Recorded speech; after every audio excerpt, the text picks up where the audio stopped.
tarde, o Chuta na Rede está no ar hoje, mais cedo que o habitual, por causa dos jogos das equipas portuguesas na Liga Europa. Esse é um dos temas que vamos falar neste programa, além da corrida pelo título do Campeonato Nacional e de Jorge Jesus no Flamengo. Connosco, claro, está o André Pipa. Olá, André, boa tarde. Antes de avançarmos, queria perguntar que expectativas é que tens, como é que achas que vão ser estes encontros das equipas portuguesas? 4 vitórias por 5-0. Olha, é que se isso acontece, bem, ficas com um carimbo de vidente. E o Olympiacos do Pedro Martins ganha por 5-0 e o Wolverhampton do Nuno também ganha por 5-0. Era bonito, não era? Amanhã manchete a bola 30-0. Não, passando... Não, isso era o ideal, sim. Mas espero... Mas com vitórias, pelo menos, não é isso? Bem, com vitórias, quer dizer, claro, esse é o desejo, mas quer dizer, sejamos realistas. O futebol português hoje, mesmo as nossas melhores equipas, não estão, são equipas medianas em termos europeus, mas enfim, não há nenhum adversário aqui particularmente encorpado, mas lá está. Mas alguns, sobretudo o Leverkusen e o Shakhtar, parecem mais fortes que os outros. Vamos ver. Mesmo que não haja... Bem, hoje convinha haver vitórias, no caso do Sporting que joga em casa. Mesmo que não haja resultados positivos, ao menos que sejam derrotas com golos ou empates. Claro. O ideal é, dentro de uma semana, estarmos aqui a festejar ou a antecipar uma coisa que seria inédita, que é passar em bloco os 4. Mas acho difícil, mas enfim, não é impossível. Esperemos que sim, porque, como sabes, sou um grande defensor das competições europeias. Acho que é nas competições europeias que nós percebemos onde é que estamos, claro. Onde é que está o nosso futebol. Claro. Não é nos jogos aqui na paróquia que nós vemos se uma equipa é boa ou se é má.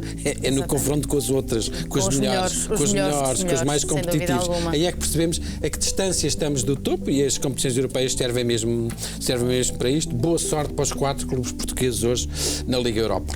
Muito bem, André, faço as tuas palavras minhas também. Boa sorte para todas as equipas portuguesas e vamos avançar, mas antes vamos lembrá-lo que pode participar no programa utilizando a hashtag Chuta na Rede e deixando os comentários e perguntas nas redes sociais a Bola TV e a Bola. O André Pipa responde às vossas perguntas e é hora de olharmos para os temas desta semana. O título está cada vez mais acesa. O Futebol Clube do Porto está a apenas um ponto do líder Benfica. Hoje, Sporting, Benfica, Futebol Clube do Porto e Sporting de Braga entram em campo na primeira mão dos 16avos de final da Liga Europa. Jorge Jesus está na corrida por mais títulos ao comando do Flamengo. Ontem empatou com o Independiente del Valle para a Supertaça Sul-Americana. E é hora de olharmos para o primeiro tema desta semana.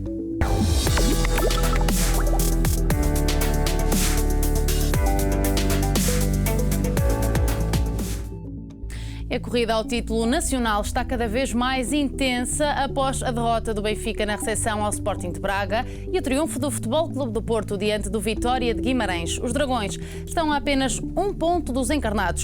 E se a equipa da Luz empatar um encontro até ao final da temporada e o Futebol Clube do Porto vencer todos até ao fim desta presente época, os portistas reconquistam o título de campeões nacionais graças ao confronto direto. Vamos então à primeira pergunta, que é de João Nilson, JF. O Benfica vai apostar tudo no campeonato, agora que tem apenas um ponto de vantagem para o Futebol Clube do Porto? Acho que sim, João Nilson, acho que vai. E não vai só este ano. Essa tem sido a aposta clara do Benfica e desta direção do Benfica. É claramente o campeonato e não outras coisas. Com certeza vier a Taça de Portugal e o Benfica está apurado, encantados da vida, mas parece-me que o campeonato tem sido a prioridade claríssima deste Benfica e deste tempo deste Benfica. É evidente que o presidente Luís Filipe Vieira tem falado do projeto europeu, mas eu acho que é mais da boca para fora do que outra coisa, porque depois na prática o Benfica faz muito pouco para mostrar aos adeptos que está realmente empenhado em voltar a ter... Teve a oportunidade na Liga dos Campeões. Sim, e não tem conseguido, Europa, e sobretudo não tem conseguido e não tem apostado. É a ideia com que nós ficamos todos, não tem apostado. Não liga, não olha para as competições europeias como devia olhar, em vez de tentar recuperar o prestígio que já teve e tentar afirmar-se na Europa, essa não tem sido um dos objetivos, quer dizer, pelo menos naquilo que é palpável, naquilo que se vê, porque uma coisa podes dizer o que quiseres. O presidente do Benfica diz que não sai do Benfica quando não for campeão europeu, ele até disse com produtos do Seixal. Sim. Ele disse isso. Mas isso é uma coisa que se diz para adepto ouvir. Na realidade, temos visto quase o contrário, não é? O Benfica quase tem feito tudo para não ir muito longe na Europa, enfim. A verdade verdade é que nesta passagem na Liga Europa este ano, com a tal formação do Seixal, as coisas também não funcionaram muito bem. Bruno Lage ainda foi arriscando algumas vezes, mas não funcionou. Agora, vamos ver o que é que acontece hoje. Seja como for, é uma posição, não estou a criticar, só estou a dizer que é uma posição. E não há dúvida que nesse aspecto, sendo a prioridade do campeonato, o Benfica conquistou uma coisa que não tinha desde os anos 70, a hegemonia doméstica mesmo, ganha os campeonatos, faz muito dinheiro, consegue sempre apuramentos para a Liga dos Campeões. Agora, os tais 40 milhões, portanto, campeonato de um lado e depois venda dos jogadores e muito forte na vertente negocial, parece-me. E esses são claramente é aquilo que baliza o comportamento deste Benfica da era Vieira, sobretudo nestes últimos tempos. Campeonato e depois negócios. Compras, vendas, muitas mais-valias, isso claramente. A Europa tem ficado um pouco para trás. Vamos então à próxima pergunta, que é de Virgílio Martinho, de Luanda, Angola. Se o Benfica perder o título para o Futebol Clube do Porto, acha que o Bruno Lage vai ser despedido? Não, Virgílio, claro que não. Então o Sérgio Conceição não tinha 7 pontos e não perdeu o campeonato e foi despedido? Não faz qualquer sentido. Não, claro que não. Claro que não vai ser despedido.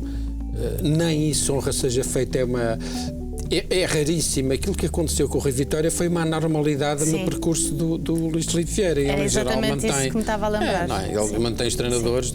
O Rui Vitória ia fazer 4 épocas, o Jus teve 6 e, portanto, ele já disse que o Bruno Lage era o treinador para os próximos. Bem, disse e fez, não é? Tanto fez que renovou e prolongou o contrato. Portanto, acho que não. Acho que não vai ser despedido e não vamos exagerar. Ele perdeu 2 jogos, quer dizer... E nem devia ser notícia. Porquê é que é notícia? Foi uma coisa que ele disse ontem, porque ele andou um ano que só ganhava quase jogos, portanto, não é? A derrota até é estranha, não é? Isto é que é o normal. Isto é que é o normal, não se ganhar os jogos todos. O Benfica, o que é que aconteceu até agora? Ganhou todos os jogos, tinha ganho todos os jogos menos 2. Agora perdeu um com o Porto, que é um resultado normal, e perdeu com o Braga em casa, que já não é assim tão normal. Mas parece que o Carmo e a Trindade, não. Como escrevi ontem, ou anteontem, Miguel Sousa Tavares, bem-vindo à normalidade. Claro. Nem sempre a equipa... Porque o Benfica... muitos, sobretudo neste ano. Ano passado não, ano passado fez um campeonato espantoso de janeiro a maio, foi devastador, ganhou tudo e jogava um futebol impressionante, marcava carradas de golos, portanto, limpinho. Agora, este ano tem ganho muitos jogos, como sabes, de aflitos. Porquê? Porque tem melhores jogadores, não é porque joga melhor ou porque é que tem melhores jogadores. Pronto, agora correu mal, mas caramba, o mundo não acabou. O Benfica continua à frente, claro. Perdeu realmente aquela vantagem, que era uma vantagem muito confortável e perdeu a oportunidade de dar o golpe de morte no Porto, que bastava não ter perdido no Dragão. Alguém está a ver o Benfica com 7 pontos de avanço, desperdiçar até ao final. Não, eu não estou a ver. Agora é diferente, tem só um, vamos ver o que é que acontece. Mas claro que não vai ser despedido. E a próxima pergunta vem um pouco de encontro com esta pergunta do possível despedimento de Bruno Lage, digamos assim.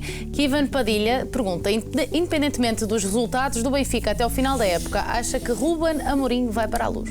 Não, acho que não. Portanto, para ele acho que ele esteve na Luz, passou lá no último fim de semana, mas não vai. E esteve lá durante alguns anos também. Não vai, e até estou convencido, e vou-te dizer, estou convencido, já uns passarinhos já me soaram umas coisas, estou convencido que o Braga para o ano vai assumir, ano do centenário, vai assumir que vai mesmo lutar pelo título. Pelo título. Se assim for, é ótimo para o Campeonato Nacional. É ótimo para o campeonato e era ótimo para o Ruben Amorim, que seria o homem dessa hipotética conquista. O Braga não está muito longe. Neste momento eu não tenho a mínima dúvida que o Braga é a melhor equipa de futebol em Portugal. É muito forte. Ganhou 5 jogos seguidos aos 3 grandes, em menos de um mês. Não há engano.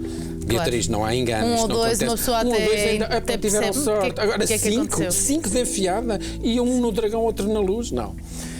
Vamos ver, portanto acho que não vai, e também vou ser muito sincero, um treinador português bom que dê nas vistas é um bocadinho como o Trincão, podendo sair para fora, sai para fora. O que é que um treinador que seja bom está aqui a fazer neste campeonato, tem que só 2 é que podem ganhar. O Ruben Amorim tem, o único problema é o nível, não é? Que ainda eu sei, mas pelos vistos aparentemente tem uma qualidade muito acima da média, como o Lage há um ano. Portanto, se tiver uma chance de ir para fora, não vai para fora, não vai para uma liga espanhola, uma liga inglesa, está nesta liga que só há 2 clubes que podem competir e ganhar, não me parece que... Eu não sei, mas contra nós falo, mas ponho na pele de um profissional ambicioso, não quer treinar em Portugal eternamente. Eu acho que ele vai ter essa chance para o ano. Eu acho que o Braga vai assumir que para o ano vai querer marcar o centenário com a luta pelo título, mesmo até ao final, como já aconteceu, como te lembras, não é? Em 2009-2010, o Braga com o Domingos e com uma equipa pior do que esta, em minha opinião, mais fraca do que esta, menos mesmo versátil, lutou pelo título até a última jornada do campeonato, com o Benfica do Jesus, que fez um ano espantoso. A questão é essa, com o Benfica do Jesus. Com o Benfica do Jesus, que era muito mais forte, jogava muito mais do que este, exatamente, e tinha um plantel de luz, portanto... Imaginemos para o ano como é que o Ruben Amorim eu acho que vai haver essa isto. aposta e o Ruben Amorim há de querer lá estar. E o António Salvador há de querer que seja ele a tentar isso. Exatamente. Até agora não se enganou. E nós, volto a referir, queremos muito também que assim seja, para que o campeonato seja cada vez mais competitivo. E que não seja só uma conversa a dois, dúvida, e depois com as perversidades que isso arrasta e que estão à vista, não é?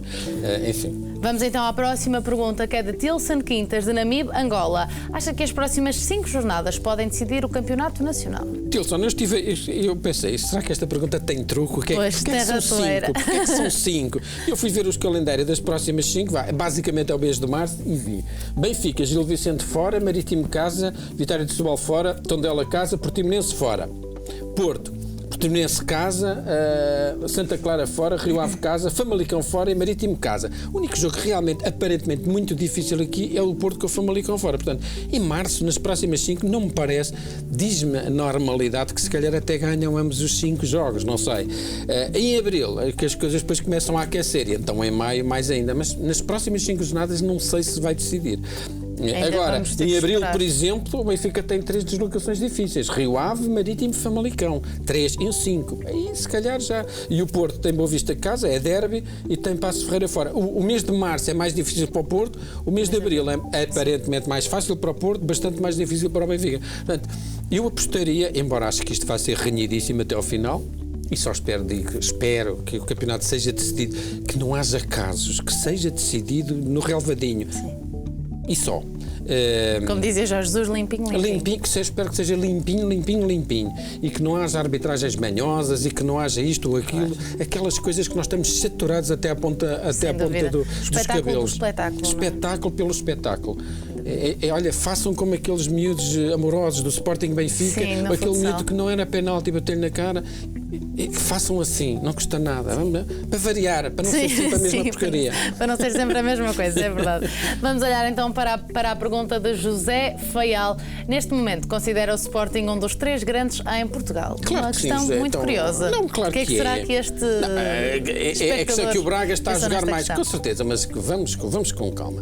Um dos 3 grandes de Portugal, claro que é um dos 3 grandes e será sempre um dos 3. O Sporting é um baluarte do desporto. O Sporting é o clube que formou...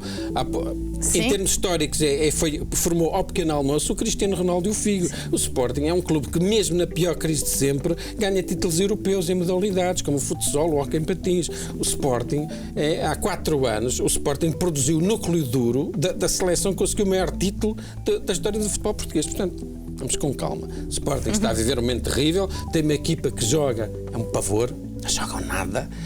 Mas é um clube gigantesco. Aliás, só um clube gigantesco podia resistir como o Sporting resiste às crises que tem vivido. Aqui há uns tempos o Vítor Serpa, que há uns 2 ou 3 meses, escreveu uma coisa muito engraçada sobre o Sporting, e ele dizia que se calhar o Sporting é até o maior dos 3 grandes clubes, que só um clube realmente com muito implantado, com um historial tremendo e com uma grande paixão dos adeptos, podia sobreviver como o Sporting sobrevive a tantos anos de desilusões no futebol, atenção. E isso é um facto. Portanto, o Sporting, com certeza, que é um dos 3 grandes de Portugal, com certeza. Eu percebo o alcance da pergunta, porque o Braga agora está acima e o Braga joga muito mais que o Sporting.